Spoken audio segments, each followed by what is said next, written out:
आज का प्रोग्राम शुरू करने से पहले हम ये रिक्वेस्ट करेंगे अपने व्यूअर्स से कि अगर आपने अब तक हमारा चैनल सब्सक्राइब नहीं किया तो प्लीज़ सब्सक्राइब करें और बेल आइकन को ज़रूर प्रेस करें।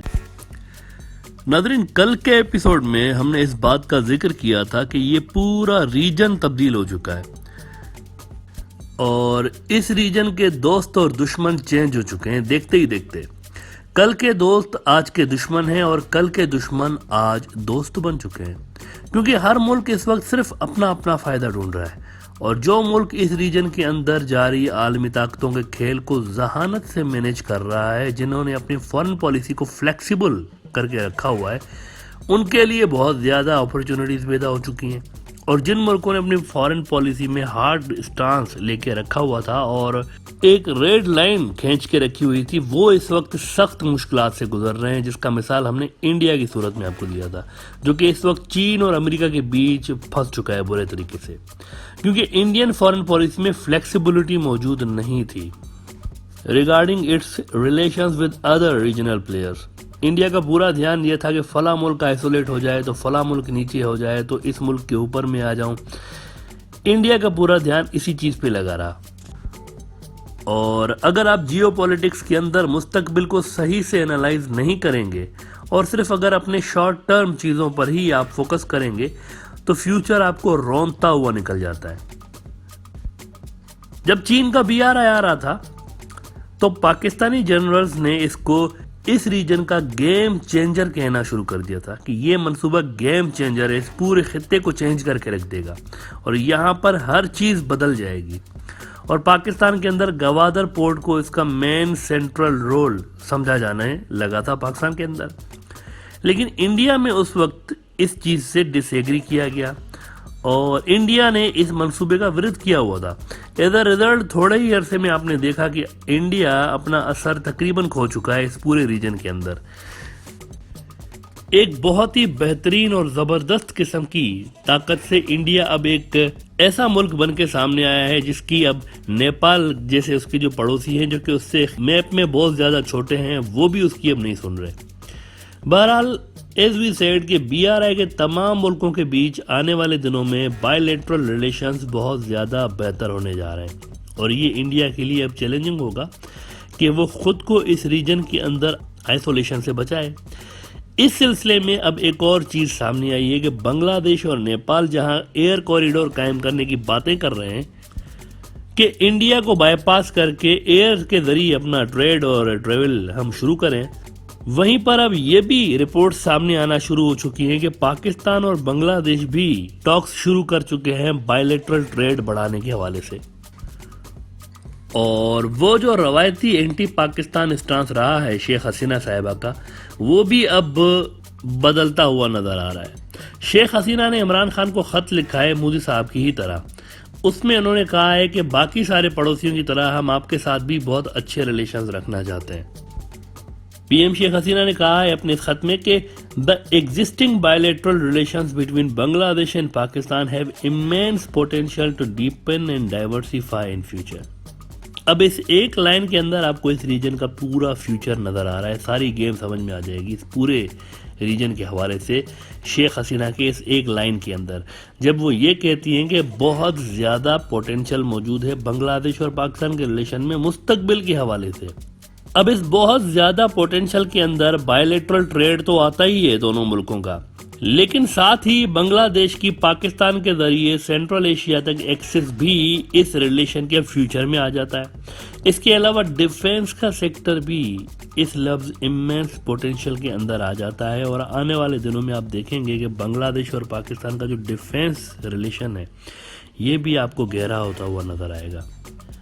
और पाकिस्तान के साथ साथ तुर्की के साथ भी आप देखेंगे कि बांग्लादेश का जो डिफेंस से जुड़ा हुआ सेक्टर है वो तुर्की के साथ भी बहुत ज्यादा डीप होने जा रहा है। ये वो सारी चीजें हैं जो कि इस लफ्ज इमेंस पोटेंशियल के अंदर आ जाती हैं, जो कि शेख हसीना ने अपने इस खत में लिखा है। और इन दोनों मुल्कों का मुस्तकबिल चूंकि BRI से जुड़ा हुआ है, रीजनल ट्रेड और कनेक्टिविटी के हवाले से, और बांग्लादेश को ये दोनों चीजें चाहिए, ट्रेड भी और दूसरी मार्केट्स तक कनेक्टिविटी भी। इस सिलसिले में बांग्लादेश के लिए आने वाले दिनों में इंडिया से कहीं ज्यादा पाकिस्तान अहम होने जा रहा है। पास्ट में बांग्लादेश की जानिब से इंडिया को अनकंडीशनल सपोर्ट की जाती रही है, लेकिन अब चीजें बदल चुकी हैं। अब चीन की वजह से बांग्लादेश की ये सपोर्ट अनकंडीशनल नहीं रही इंडिया के लिए। बांग्लादेश की इंडिया के लिए सपोर्ट सिर्फ उसी हद तक है जिस हद तक ये सपोर्ट चीन के इंटरेस्ट के खिलाफ नहीं जाती। इसकी सबसे वाज़ेह मिसाल अब बांग्लादेश और पाकिस्तान के जो ग्रोइंग रिलेशंस हैं इसके हवाले से देखी जा सकती है कि जहां पास्ट में ये रिलेशंस सिर्फ इसीलिए ख़राब रहे हैं क्योंकि इंडिया नहीं चाहता था कि बांग्लादेश और पाकिस्तान के रिलेशंस स्ट्रांग हो, और इंडिया ये समझता रहा है कि पाकिस्तान फ्रेंडली बांग्लादेश दरअसल इंडिया के हक में नहीं है। हालांकि बंगबंधु साहब ने खुद पाकिस्तान के साथ अच्छे रिलेशन रखने की कोशिशें की थी, और इस सिलसिले में 1971 के बाद शेख मुजीबुर रहमान साहब पाकिस्तान का दौरा भी कर चुके थे, और उस वक्त के पाकिस्तानी प्राइम मिनिस्टर जुल्फकार अली भुट्टो भी बांग्लादेश आए हुए थे। और जब वो बांग्लादेश आए थे तो शेख मुजीबुर रहमान साहब ने उनका ज़बरदस्त वेलकम करके ये मैसेज दे दिया था बहरहाल कि बांग्लादेश किसी के साथ भी ख़राब रिलेशंस नहीं रखना चाहता, यानी वही लव फॉर और मलाइज फॉर नन वाली जो पॉलिसी है बांग्लादेश की, ये शेख मुजीबुर रहमान साहब की भी कुछ ऐसी ही पॉलिसी थी। बंगबंधु OIC के इजलास में शिरकत करने के लिए 1974 को पाकिस्तान आए थे, लेकिन उसके बाद भी बांग्लादेश के रिलेशंस पाकिस्तान के साथ अक्सर ख़राब ही रहे, और इसकी सबसे बुनियादी वजह दरअसल इंडिया ही था, क्योंकि बांग्लादेश बहुत ज़्यादा डिपेंडेंट हुआ करता था इंडिया के ऊपर पास्ट में, और इस चीज़ का असर फिर बांग्लादेश की फॉरेन पॉलिसी में भी नज़र आता था। शेख हसीना का ये लेटर अगर आप पढ़ें तो इसके अंदर भी आपको बहुत सॉफ्ट लैंग्वेज नज़र आती है, जब वो ये लिखती हैं कि both of our people could benefit from the shared journey towards development and peace. I wish you good health and happiness and continued progress and prosperity of the friendly people of Pakistan। अब ये याद रहे कि 4 महीनों में दूसरी बार शेख हसीना ने पाकिस्तान के साथ पॉजिटिव रिलेशंस की बात की है, 4 महीने में दूसरी बार। इससे पहले दिसंबर 2020 में जब पाकिस्तान के हाई कमिश्नर उनसे मिले थे तब भी शेख हसीना ने कुछ ऐसे ही जज्बात का इजहार किया था कि हम पाकिस्तान के साथ अच्छे रिलेशंस रखना चाहते हैं।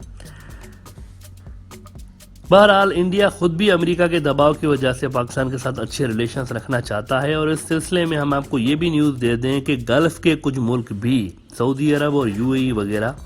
ये भी बहुत ज़्यादा कोशिशें कर रहे हैं, इनके डिप्लोमेट्स भी बहुत ज़्यादा एक्टिव हैं इस वक्त कि पाकिस्तान और इंडिया के जो रिलेशंस हैं ये बेहतर हो जाएं किसी तरीके से। ये मुल्क भी बहुत ज़्यादा कोशिशें कर रहे हैं अमेरिका के साथ साथ। लेकिन एक तरफ मोदी जी खुद पाकिस्तान को लव लेटर भेज रहे हैं, तो दूसरी तरफ इंडिया बांग्लादेश के पाकिस्तान के साथ बढ़ते हुए रिलेशन से बिल्कुल खुश नहीं है, और बांग्लादेश जो कि इस वक्त बहुत हद तक इंडियन फोकस्ड पॉलिसी से बाहर निकल चुका है। उनकी जो फॉरेन पॉलिसी है ये अब इंडिया फोकस्ड नहीं रही, बल्कि एक आज़ाद और डाइवर्स किस्म की फॉरेन पॉलिसी बांग्लादेश अपनी बना चुका है, और इसी को लेकर आगे चल रहा है। अलबत्ता इंडिया की जानिब से दोबारा बांग्लादेश की फॉरेन पॉलिसी को इंडिया फोकस्ड बनाने के लिए इस वक्त भी बहुत ज़्यादा जोर लगाया जा रहा है।